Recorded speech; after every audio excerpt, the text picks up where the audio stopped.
Questions have arisen, such as who is he, what is he, where did he come from, is he a creature of a foreign power, is he a creep, is he dangerous, is he smart, dumb, nice to his parents, real, put on, crazy, sane, man, woman, robot, what is this?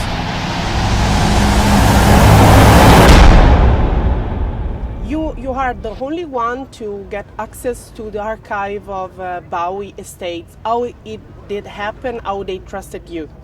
I had met with David in 2007 to discuss doing a hybrid nonfiction film.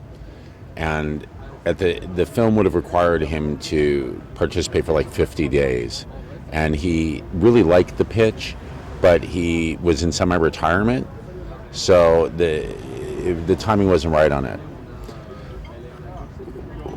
In 2016, when David passed, I called his executor, Bill Zisplatt, who had been in the meeting with David and I, and told him that I was interested in doing a kind of an immersive IMAX experience. Nothing biographical, no interviews, just kind of a collage, if you will. And Bill said to me, you know, most people don't know this, but David saved everything. And he's been buying up his archives and building this archive out for the last 20 or 30 years, but he never wanted to do a traditional documentary. And David had said, you know, but what are we going to do with all this stuff? And so I came around, and the idea of what I was presenting to them appealed to Bill, and who knew my work from Crossfire Hurricane, the Rolling Stone film, and Montage of Heck, and they gave me full access. And the one thing he said to me was, David's not here to approve this. So this film is not going to be David Bowie on David Bowie. It's Brett Morgen on David Bowie. Make it your own. That's the only thing I ask.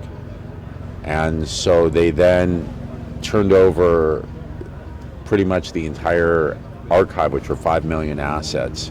But you only spent 4 years and plus 18 months working on sound, and it's a huge amount of time. 5 years. So how did you manage all this? Well, it took 2 years to screen through the material. It took probably about a year to figure out how to approach the script. And it was, while I was working on the script, I had a heart attack. And I flatlined for 3 minutes. And I was 47 years old. And I had a heart attack, not by accident. My life was out of control.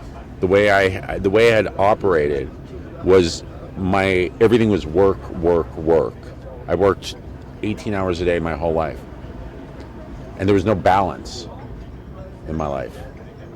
And I have 3 children, and I was like, what's the message that I'm leaving them? That you work hard and then you end up dead at 47?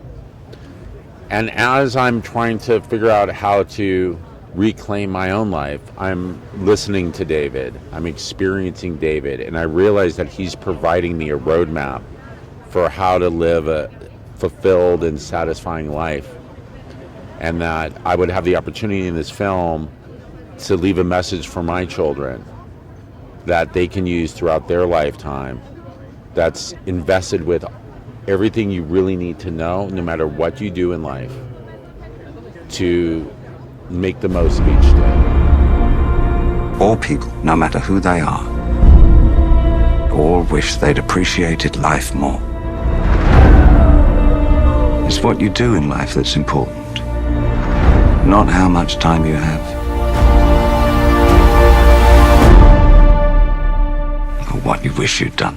Everything you saw in the movie about Bowie, it's just like, okay, what are Måneskin now? It's just nothing. Everything was done already 50 years ago. Can you please comment? David says in the film that he was he was creating the 21st century in 1971. And that's really the through line of the film, is chaos and transience. And David understood that the world that we live in We are over. This is pre-digital, pre-90s. In 1971, he would talk about how we're overloaded with images and with sounds.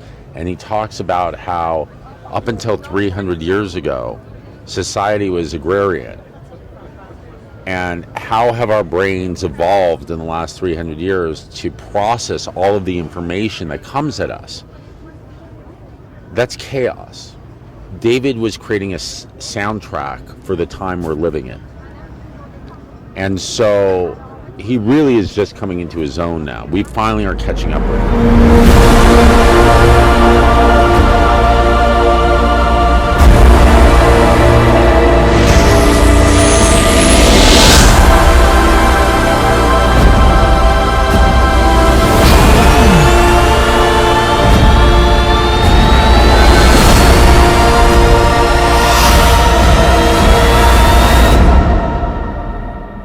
Life is fantastic.